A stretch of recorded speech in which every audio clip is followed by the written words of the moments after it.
What's going on, guys? GregglesTV. I am back from my vacation. Flew into New York City from San Diego. We got a rental car, drove it all the way up to Montreal, which is about a 6-hour car drive from New York City, and spent a few days in Montreal, which is amazing. The food is so good.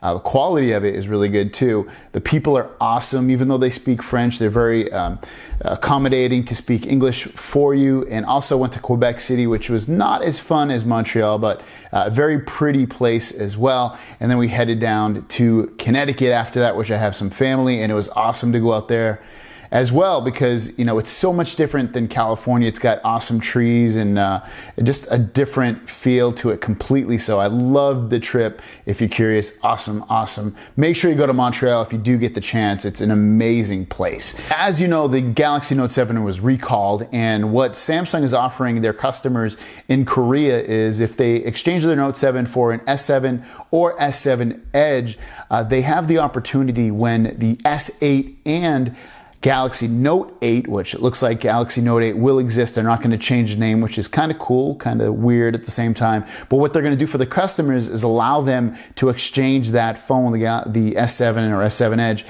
for half the price for a Note 8 or an S8 at that point, which is a really great deal, especially if you love Samsung products and you want the newest and greatest that they have to offer. You'll be able to get it for half the price. They could offer something like that in America. I don't think they will, and I don't think they will because of the way our carriers are set up. I don't see how they would do that, because most people, when they get a phone, they put it on a payment plan, and they have to wait a year or wait 50% until they pay it off before they can exchange it for another phone. I just don't see that happening here. I don't think the infrastructure is made for that to happen here. We'll see. Maybe they'll work some deal out with carriers, but I really don't think it's going to happen here. I hope it does, because I think a lot of people deserve to get the Note 8 or the S8 when it comes out, so that way they can get Samsung's best phone at that time, because they were let down by the Galaxy Note 7. I know I was let down by it. I know my wife says it was her favorite phone until she got her Google Pixel.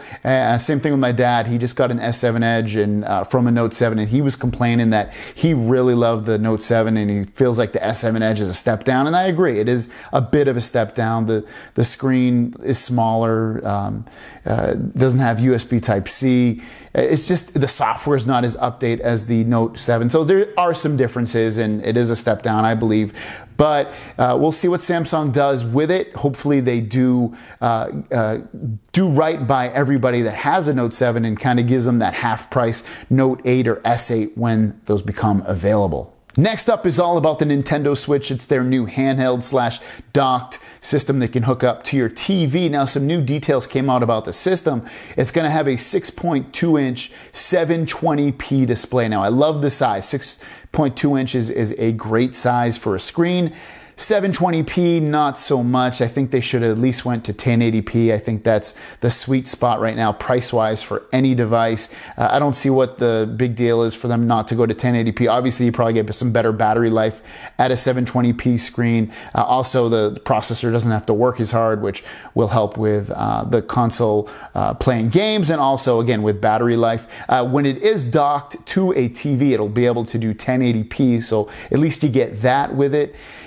It's going to have the NVIDIA chip that the Shield has in it, and that can do 4K gaming and video. So I don't know why they didn't go to that extra step of going to 1080p, but at least they are releasing an HD console. The 3DS that they have now is really low resolution, so at least they're, again, going to that higher resolution screen. Also, it will have touch screen capability, so you can use your fingers on there and play games and maneuver through the operating system, so that's a very good thing as well.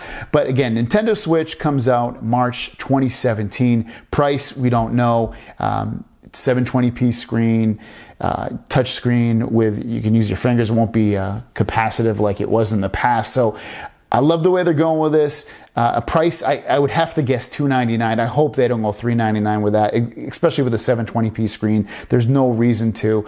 This thing to make is probably going to be $50 to $100 to make. I can't imagine it's going to be any more expensive than that for Nintendo to make it. It might even be $199. We'll see where it goes, because cell phones can do all this stuff that this can do currently, and cell phones, as we know, are $700, $800, and you can get a OnePlus 3, which is a fully capable gaming phone if you need it to be, and that's $399. So we'll see where Nintendo goes with it, but until then, let's keep our eye on it.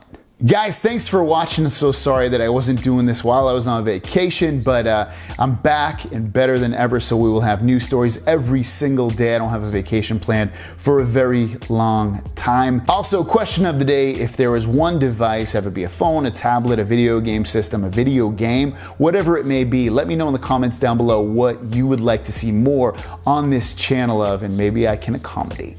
See you guys down the road. Peace.